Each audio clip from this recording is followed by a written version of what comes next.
Et nous revenons avec l'actualité du Covid-19 et nous sommes avec le professeur Luc Montagnier. Bonjour. Bonjour. Et merci d'être avec nous.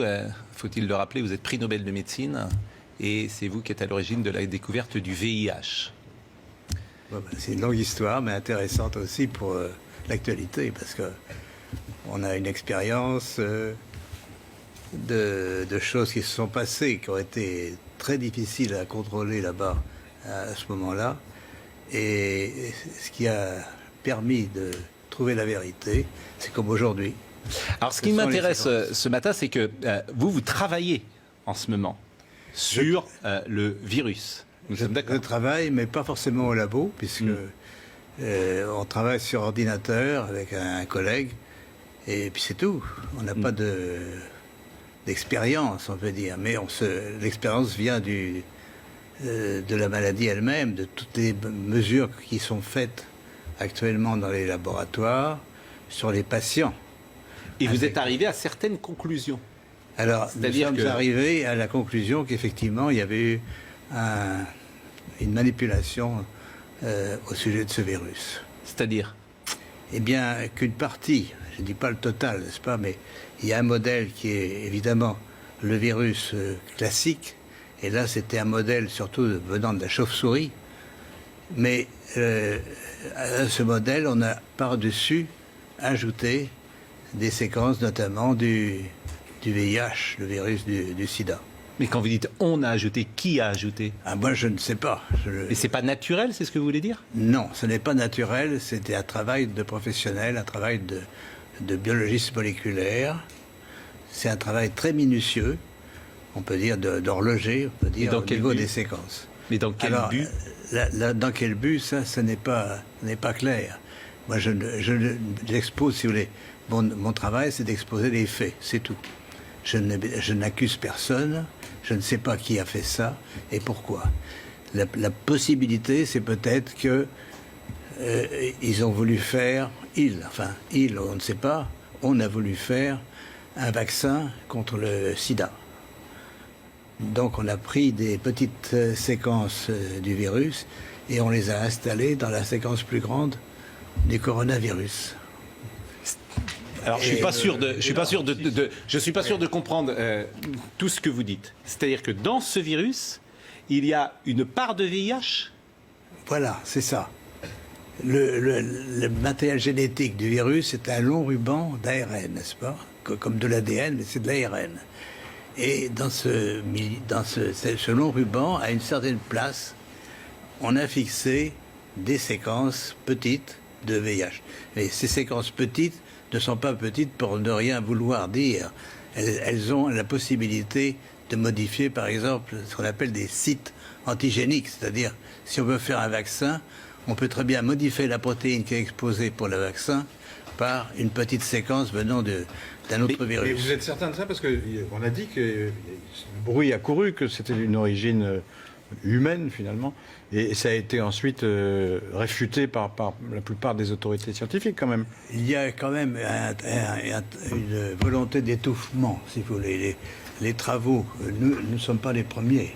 Un groupe de chercheurs indiens, très, très renommés, avait publié la même chose. On les a forcés à rétracter. Et on les a forcés comment? C'est-à-dire, c'est annulé. Il y a, si vous regardez leur publication, vous avez une grande bande annulée parce que... Mais ce que vous dites là, la plupart des scientifiques disent le contraire quand même. De moins en moins.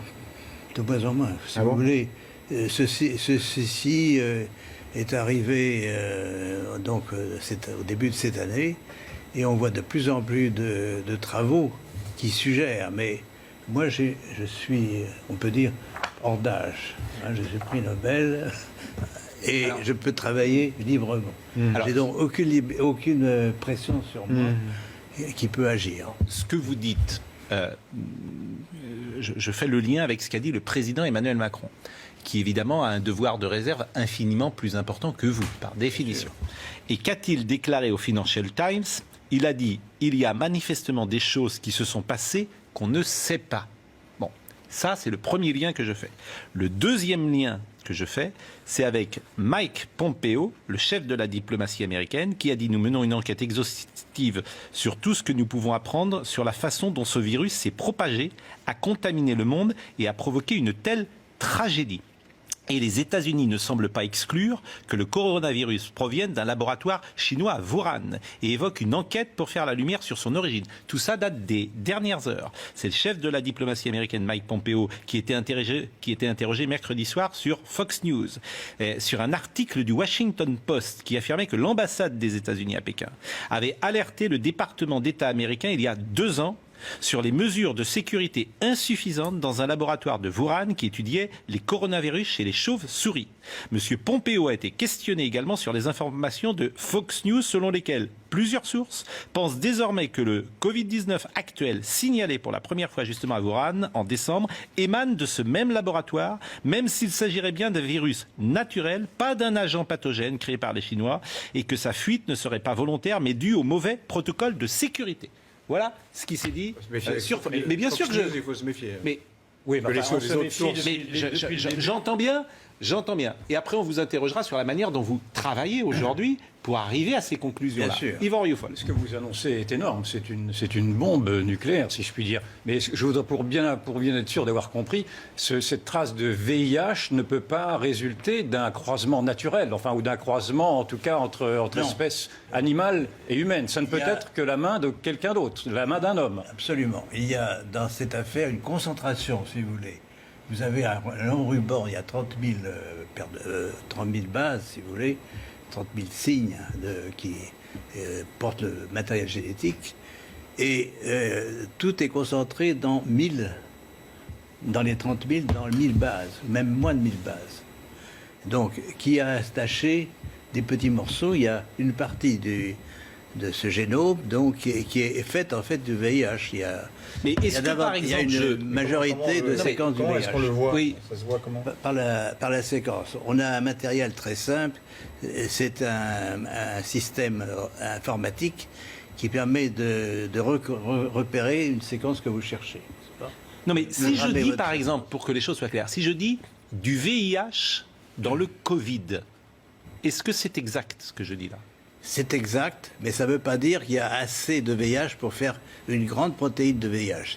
Il y a assez de matériel pour modifier ce qu'on appelle un site antigénique, c'est-à-dire modifier un peu la protéine du coronavirus pour la faire reconnaître par le système immunitaire comme VIH. Mais les conséquences sur le VIH, qui est une maladie extrêmement grave et avec les conséquences que l'on sait, les conséquences pour ceux...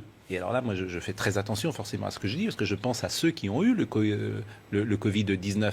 Et vous pouvez évaluer aujourd'hui justement, les conséquences. Il serait intéressant de regarder, de voir s'il y a des anticorps produits chez ces patients contre le VIH, contre une protéine du VIH. Ça serait intéressant à faire. Et est-ce que, à votre connaissance, est-ce que vous savez si le professeur Raoult, qui est donc un des spécialistes mondiaux de cette affaire-là, a eu également ce traçage en vue, a diagnostiqué, si je puis dire, cette trace de VIH, et est-ce qu'il y a des médicaments qui peuvent y remédier? Non, mais il y a eu des médicaments antiviraux, antirétroviraux contre le VIH qui ont eu un certain effet, mais enfin pas aussi bien que l'hydroxychloroquine. Donc ça a été abandonné maintenant. Et permettez une autre question. Tous les soupçons se tournent en effet vers la Chine. Et le président de la République a repris cette thèse, disant en tout cas que la Chine avait menti sur la gravité de l'épidémie, en tout cas au début, dès le mois de janvier. Mais est-ce que vous ciblez également la Chine et un laboratoire chinois dans le fait que cette sorte de terrorisme se serait produit? Parce qu'en fait, là, on est dans un autre monde. On est dans le monde du terrorisme bactériologique. Pas terroriste, parce que ce serait pour créer un vaccin. C'est accidentel, c'est pas du terrorisme. Oui, voilà.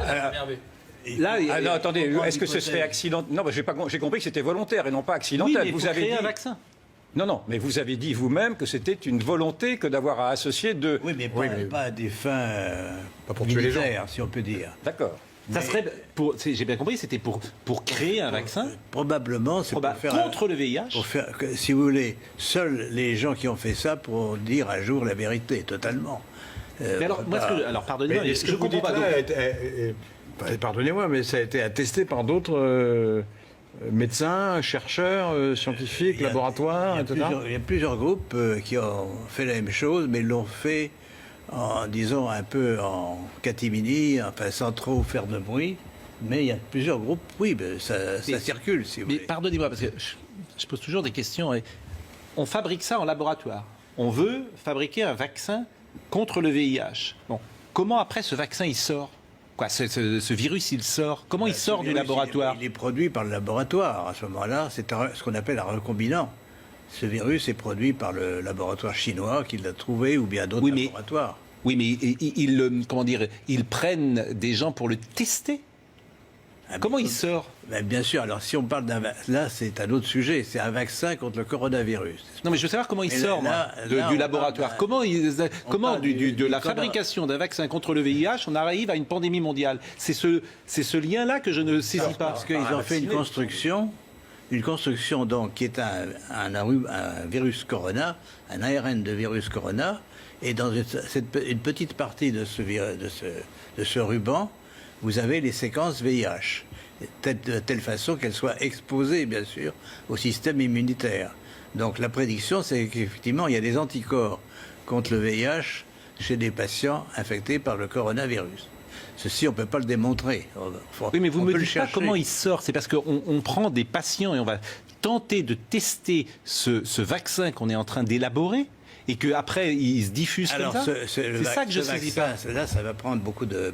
On parle d'un vaccin en général à partir d'un coronavirus. Ça va prendre beaucoup de temps, effectivement. Il faut montrer d'abord des expériences chez les animaux, chez les souris. Oui, mais j'ai l'impression que et ensuite, j'ai l'impression que je me fais mal comprendre, en fait. Fabrication du vaccin dans le laboratoire. Fabrication. Nous sommes d'accord. Vous nous dites, effectivement, on cherche... Le vaccin... vaccin vaccin VIH, c'est comme ça. Le vaccin doit être atténué. C'est-à-dire, on peut soit traiter les protéines... Mais j'entends bien, mais comment ça sort du laboratoire? Pourquoi les gens sont-ils infectés après? Parce qu'on le teste. Et je répète, enfin, c'est ce qui se dit un peu partout, c'est qu'il y a eu une fuite. La construction virale s'est échappée du laboratoire de Wuhan. Mais une fuite, ça veut dire quoi? Comment elle peut s'échapper? C'est ça, une fuite. C'est quoi une fuite? Elle peut s'échapper volontairement ou involontairement? Involontairement. Non, involontairement, mais comment? Par quelqu'un qui a sans doute quelqu'un qui manipule ce virus sans prendre trop de précautions. Non, je vous pose des questions puisque je suis tout à fait béotien dans ce domaine. Donc bon, c'est une supposition. D'accord. Et la manière dont vous travaillez aujourd'hui, vous semblez avoir des certitudes. Donc vous travaillez aujourd'hui? Oui, on travaille sur les séquences. C'est pas ce qui est fondamental, c'est les séquences. Je peux revenir un petit peu en arrière puisque l'histoire du sida se répète à ce moment. Enfin, de l'origine du virus du sida se répète un peu aujourd'hui. Alors à l'époque, il y avait plusieurs laboratoires qui travaillaient sur le virus. Dans le mien, à l'Institut Pasteur. Il y avait un laboratoire américain dirigé par le professeur Gallo, n'est-ce pas? Et il s'est démontré par les séquences que le virus que j'avais envoyé au docteur Gallo a été rebaptisé par un autre nom, mais c'était le même virus. Pourquoi le même virus? Parce que les séquences étaient identiques. Et il faut bien voir que les virus, c'est des agents qui varient tout le temps, n'est-ce pas? Et surtout les virus avec de l'ARN, il y a toujours des mutations. Je vais y revenir parce que c'est très important pour l'explication de l'épidémie aujourd'hui. Mais donc, à l'époque, on a eu la démonstration, l'Institut Pasteur a démontré que la séquence qui était celle du virus isolé à l'Institut Pasteur et celle du virus américain était la même, absolument la même. Caractère par caractère. Donc là, on a déjà, si vous voulez, la biologie moléculaire, par les séquences, peut dire si un virus est identique à un autre ou non. D'accord? Et donc, si vous avez une séquence étrangère dans le coronavirus, aujourd'hui, eh bien, vous la détectez facilement par ce qu'on appelle la bioinformatique, n'est-ce pas? Et pourquoi on ne le fait pas, ça? Et pourquoi ça n'a pas été fait? Pourquoi ça n'a pas été fait? C'est ça que je sais pas. Parce que c'est de la biologie moléculaire. Alors, nous sommes un petit groupe qui travaille là-dessus depuis longtemps, mais on n'est pas les seuls. Je répète, les Indiens ont trouvé la même chose et l'ont publié, on leur demandait de rétracter ensuite. Mais quand vous dites c'est mystérieux, c'est qui ont Qui demande à rétracter, qui a demandé aux Indiens de se c'est rétracter? l'éditeur de la revue. C'est l'éditeur de la revue. D'accord. Mais Oui, l'éditeur peut-être de qu'il la considérait revue... que c'était Non mais pas- pourquoi quelqu'un, en fait, ce que vous nous dites paraît simple, c'est-à-dire que comme il y a plusieurs séquences, hein, si j'ai bien compris, il y a plusieurs séquences dans ce virus, par définition, ces séquences ont artificiellement été mises en place dans ce virus, on est toujours d'accord, et que ça se voit pour n'importe quel virologue va le voir immédiatement. Ça. Alors, Bon, si ça vous paraît voulez- simple. Donc pourquoi personne ne dit attention, ce virus, il n'est pas naturel, il y a quelque chose qui a été fabriqué, il y a quelque chose d'artificiel là-dedans, et pourquoi personne ne le dit? Alors, il y a une réponse a été mauvaise dit un là-dessus, c'est que ces séquences sont courtes. Et certains disent, elles sont trop courtes, c'est le hasard, etc., etc. Ah, donc il y a une polémique sur la question. Il y a alors. une polémique sur la question. D'accord. Mais on répond tout de suite, parce que ces longueurs sont quand même des longueurs qui portent une information génétique. Contrairement à ce qui est dit, que c'est le hasard, c'est pas vrai. Et qu'est-ce qu'on appelle précisément une séquence pour un virus? Alors, une séquence, c'est la séquence des nucléotides, n'est-ce pas? Il y a 4 nucléotides différents. Ça, je suis pas beaucoup avancé. Un peu perdu là. Je suis pas beaucoup. Je suis pas beaucoup On avancé. est tous codés. Oui, non, mais si je comprends Oui. bien, il y a Par ça. une discussion sur l'analyse de cette séquence, parce qu'il y a des gens Mais qui disent j'ai répondu à c'est ça. le hasard. C'est ça J'ai répondu, c'est pas le hasard. Le hasard. Vous dites c'est pas le hasard, mais bon. Non, mais vous dites le contraire, mais il y a Ce d'autres que qui vous disent êtes que c'est en le fait, hasard. ce que vous êtes en Non, train il y de a d'autres. dire sur d'autres plateaux, effectivement, je reprends l'expression d'Yvan, c'est une bombe. Pourquoi? Parce que vous n'êtes pas n'importe qui. Vous êtes prix Nobel de médecine et vous êtes celui qui a découvert le VIH. Donc votre voix, elle porte. Forcément, et il va avoir des conséquences de ce que nous sommes en train de dire là. Le professeur Delfrécy, par exemple, mes responsabilités, j'ai pensé qu'il fallait effectivement que j'en parle une fois qu'on a été sûr. Si vous voulez, on a. et vous êtes sûr Et depuis professeur- combien de temps? Pourquoi n'en parlez-vous pas au professeur Delfrécy? Pourquoi n'en parlez-vous pas au professeur Raoult? Pourquoi ne vous Ah, mais renseignez je suis prêt à en parler. Mais pourquoi ne l'avez-vous pas fait dès à présent? C'est ça que je n'arrive pas non plus à comprendre. Si, c'est-à-dire qu'il y a un processus qui prend du temps. On a envoyé bien sûr des publications. Il y a déjà une publication. hein, D'accord. dans une revue indienne. Parce que, je le répète, il y a une pression Cette énorme. publication indienne, elle date de quand? Elle date de quelques semaines. Quelques semaines. Oui. Et vous dites qu'il y a une pression énorme. Il y a une pression énorme pour que tout ce qui est elle vient sur d'où, l'origine cette du pression virus, c'est le blackout, n'est-ce Mais pas? pourquoi Vous il y voulez a dire que cette c'est la Chine posez la qui question. impose ce blackout? C'est la Chine, c'est le gouvernement chinois actuellement qui veut maintenant poser sa signature, si vous voulez, sur tout ce qui est produit en Chine sur l'origine du virus. Mais il ne peut pas contrôler le monde entier, bien sûr. Donc nous sommes en dehors de la Chine. D'ailleurs, on pense que la Chine est aussi une victime dans cette affaire, par la fuite, par l'échappement du monstre qu'ils ont créé. Donc, si vous Mais voulez, la mon Chine- rôle n'est pas d'évaluer Mais les la Chine a responsabilités. identifié ce qu'elle a créé. La Chine sait en fait ce qu'elle a créé. La Chine, sa version officielle, le virus vient du marché aux poissons de Wuhan. Ce qui ne serait pas vrai, donc. Voilà. Donc ce qui ne serait pas vrai. Ben non, Ouais. c'est pas. Et si vous tout à fait montrez le pensé. séquençage que vous avez fait là, à n'importe quel spécialiste, il va dire oui, effectivement. Ah oui, c'est. Ça, vous êtes sûr de ça? Ah oui, c'est pour ça. Mais que il peut y maintenant, avoir une pression de l'OMS, par exemple? il peut y avoir une pression de tous les organismes mondiaux ou nationaux qui ont un intérêt à cacher la vérité. Quel dans intérêt cette ils auraient à affaire. cacher les choses? Parce que les Chinois, on peut le comprendre, mais les autres? Je ne sais pas. Et vous connaissez beaucoup de grands chercheurs. Vous leur en avez parlé. Vous leur avez envoyé vos études. J'ai envoyé, bien sûr, ces résultats à un certain nombre de collègues. Et ils répondent quoi? Ben, si vous voulez, c'est des faits, on ne peut pas les nier. Et sur Bon, la démarche je vous propose de marquer une page une pause. Et, Sur la démarche Ouais. scientifique elle-même, est-ce que vous trouvez rationnel d'avoir voulu associer à un moment donné, pour un chercheur, le Covid et la Chine Le VIH, non, je trouve ça Le assez VIH. bizarre. Bizarre, C'est d'accord. assez bizarre. Parce que le VIH, c'est très dangereux. Ça n'a aussi. donc rien à voir, a priori, ça ne pouvait pas ça ne pouvait pas donner Mais quelque chose. les faits sont là. Les faits sont là, d'accord. on va D'accord. poursuivre et vous nous direz, parce que vous nous direz également si ce virus mute et évolue et s'il s'affaiblit. Et je pense que c'est Exactement. également ce que vous Exactement. avez remarqué, puisque le virus aujourd'hui, il se déplace d'ouest en est. d'est en ouest, pardon, d'est en ouest, En ouest. et il est aux États-Unis. Et vous avez remarqué qu'aux États-Unis, il est beaucoup plus faible et il a perdu d'une certaine manière sa virulence. Chez certains patients. Bon, à tout de suite. C'est dingue. Luc Montagny est avec nous ce matin. Vous avez déclenché évidemment quelque chose sur les réseaux sociaux d'absolument incroyable. Vous nous dites ce matin deux choses, que le Covid-19 a été artificiellement fabriqué dans un laboratoire de Wuhan à partir du virus d'origine. Et Il n'a pas dit ça. Hein. Il a supposé que c'était à Wuhan.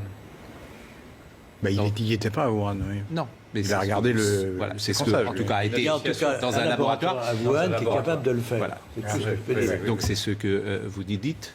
Et vous nous dites qu'il y aurait dans ce virus une part de VIH. Vous avez déclenché évidemment une tonne de réactions. Parmi celles-là, d'ailleurs très simples, les gens se posent des questions très simples. Est-ce que le fait d'avoir des segments du VIH dans le Covid-19 on pourrait le transmettre sexuellement? Je ne crois pas. Je pense que ce virus est quand même essentiellement un coronavirus, n'est-ce pas? Donc il se transmet par la voie respiratoire. Donc ça reste un virus respiratoire, même s'il a été fabriqué tel que vous l'avez dit Oui, tout à parce l'heure. que, je répète, les séquences de VIH sont très petites, minoritaires, par l'ensemble des gènes, dans l'ensemble des gènes du coronavirus. Et elles n'ont pas les mêmes conséquences que le VIH lui-même. Ça, a priori, c'est ce que vous disiez aussi. Oui. Bon. Mais peut-être avec une réserve, c'est que si on travaille sur la protéine de surface d'un virus, on peut modifier son tropisme, c'est-à-dire il va attaquer d'autres types de cellules qu'au départ. Alors, l'omerta, est-ce qu'elle s'expliquerait, l'omerta Oui, je vous en prie. Il faudrait peut-être, avant d'élaborer sur cette information, connaître la réaction des milieux scientifiques les plus officiels. Quoi. Ils vont Qu'est-ce qu'ils venir, disent. ça va venir, j'imagine. C'est la première question que je me poserais, moi. Mais par définition, à l'heure à laquelle nous parlons, Oui. ces milieux sont en train peut-être de découvrir ce que vous dites. Nous avons les... Parce que s'ils l'ont caché, c'est intéressant. Nous avons les faits, et je répète, il y a une publication indienne au départ, Oui. mais qui a été Oui. supprimée par la pression de l'éditeur. Alors, je vais vous poser une question.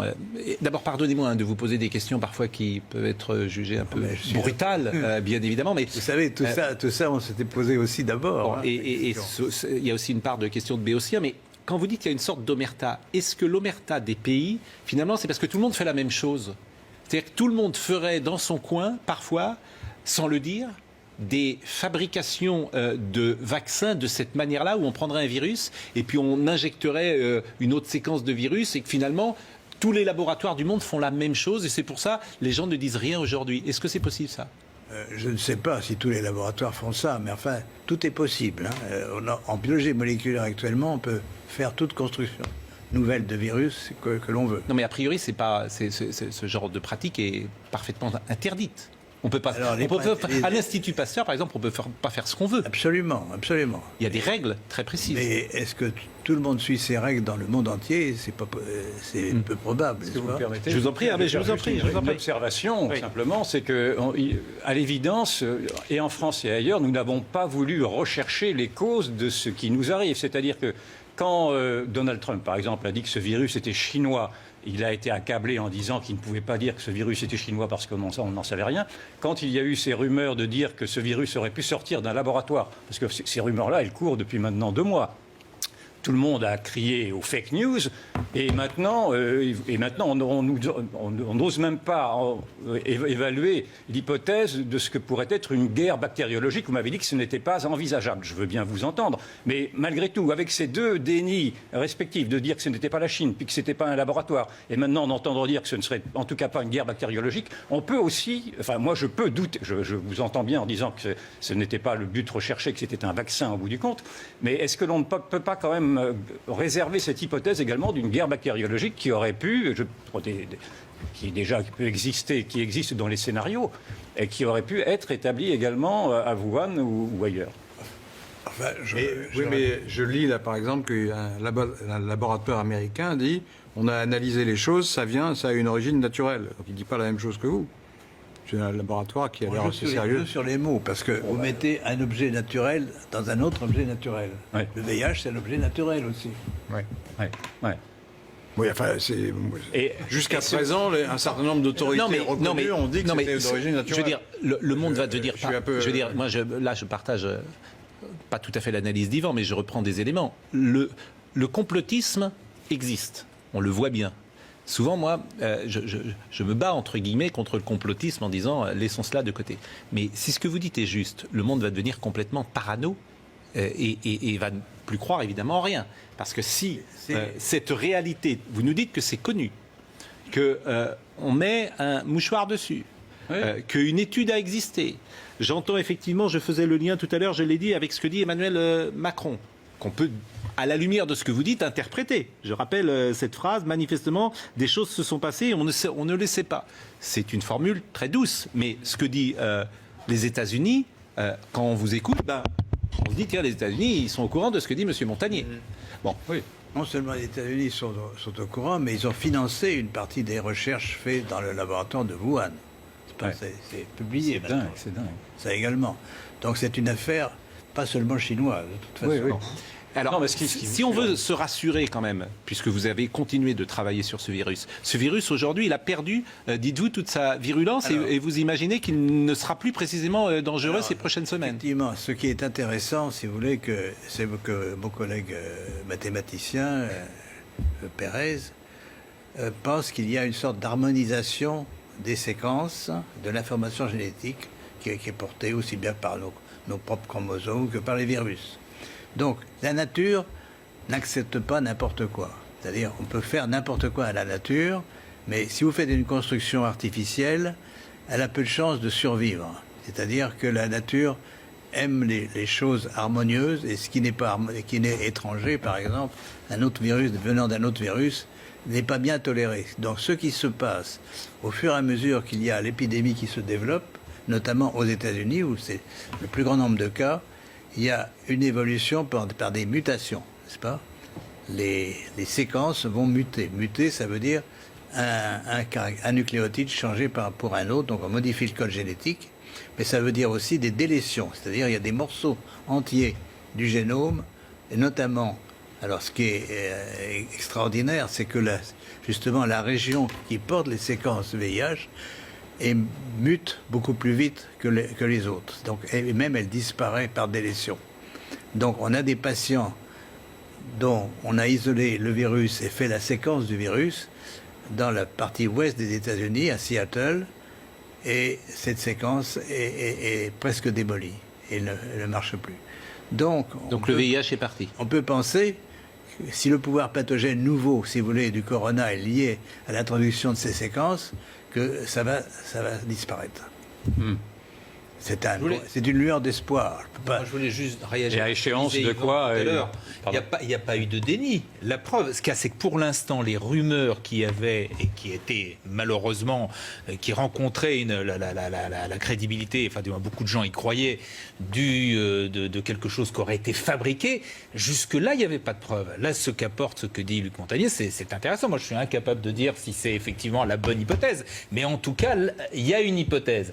Mais avant, on n'était pas dans le déni, puisqu'il n'y avait pas de choses précises. On était dans le déni de dire que ça venait de la Chine. On était dans le déni de dire que c'était un virus chinois. Rappelez-vous des polémiques. Chacun sait que l'épidémie est née en Chine. De là, le traité à parler de virus chinois, c'est autre chose. Bah oui, le virus chinois, on parle comme ça. Mais que ça vienne de la Chine, personne n'a jamais contesté que ça venait de la Chine. La maladie est née en Chine. Il y a eu un manque de curiosité. Qu'est-ce que, Monsieur Montagnier, Monsieur Montagnier, la parole de elle nous intéresse. Qu'est-ce qu'il faut faire aujourd'hui ? Qu'est-ce qu'il faut faire ? Eh bien, justement, faire l'analyse des séquences. Et vous les avez faites, vous dites ? Mais oui, mais ça change tout le temps, puisque tous les jours, il y a de nouveaux patients infectés. Donc, on doit suivre, si vous voulez, l'évolution génétique du virus par des prélèvements, donc des isolements de virus de patients, et faire le séquençage de ces virus. Et si ma prédiction est exacte, on va trouver de plus en plus de virus mutants, inactivés, et bien sûr, ça doit être lié, si mon hypothèse est exacte, à la perte des pouvoirs pathogènes de ce virus. Donc, les conséquences graves de l'infection vont disparaître. Donc vous parlez là d'hypothèse d'ailleurs, comme tous les scientifiques. Tout ce que vous nous dites ce matin, c'est forcément une hypothèse. Mais c'est quand même basé sur une mesure d'évolution. On a des mesures du mois de mars, du mois de janvier. Donc c'est des évolutions rapides. L'analyse que vous avez faite sur le virus lui-même, c'est un travail très long à faire, très difficile? Non, l'analyse informatique est pas difficile. Alors pourquoi d'autres l'ont pas faite alors? Mais ça va venir, je pense. C'est pas parce que personne n'a mentionné pour l'instant. C'est une découverte de nous-mêmes d'ailleurs. C'est vous qui l'avez découvert. C'est nous qui l'avons découvert. Ouais. Et en principe, si nous avons raison, ça va augmenter. Le nombre de virus mutants va augmenter. Plus le temps passe. Si j'ai bien compris votre raisonnement, vous nous avez dit d'ailleurs dans une très jolie phrase que la nature aimait l'harmonie. Oui. Et donc dans votre raisonnement, ce virus-là va se défaire assez rapidement, si je comprends. Exact. C'est ça. Il va perdre ses séquences. Mais rapidement, ça veut dire quoi rapidement? Pour vous, rapidement, c'est quoi? C'est en mois? C'est en année? Au fur et à mesure des transmissions. Hein. C'est pour ça que l'épidémie nous apprend.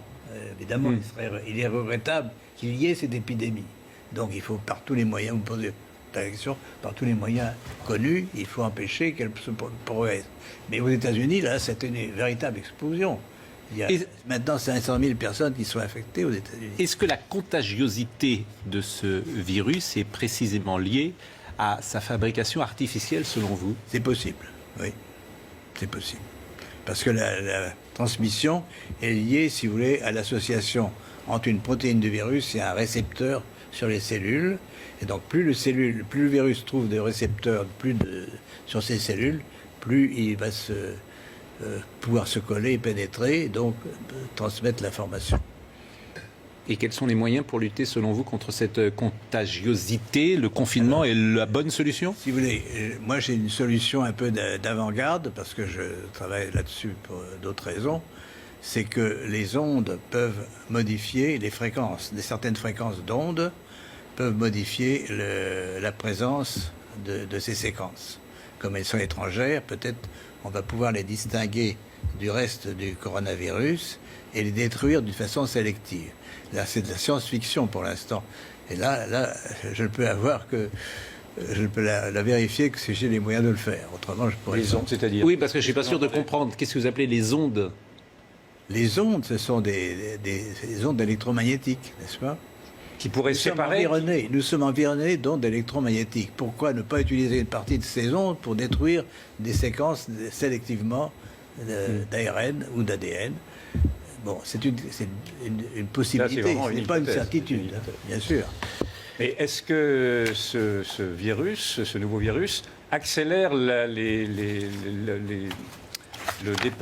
défenses immunitaires, pardon, je n'arrive pas à trouver le mot, accélère le fait que nous n'ayons plus les défenses immunitaires susceptibles de nous défendre, ou est-ce que ça n'a pas de rapport? Est-ce que cela éradique les défenses immunitaires ou pas? Alors, effectivement, moi je pense, si vous voulez, qu'on vit dans un environnement très différent de celui de nos ancêtres, et sans se rendre compte, enfin, on adore les ondes, on communique par les ondes tout le temps, n'est-ce pas?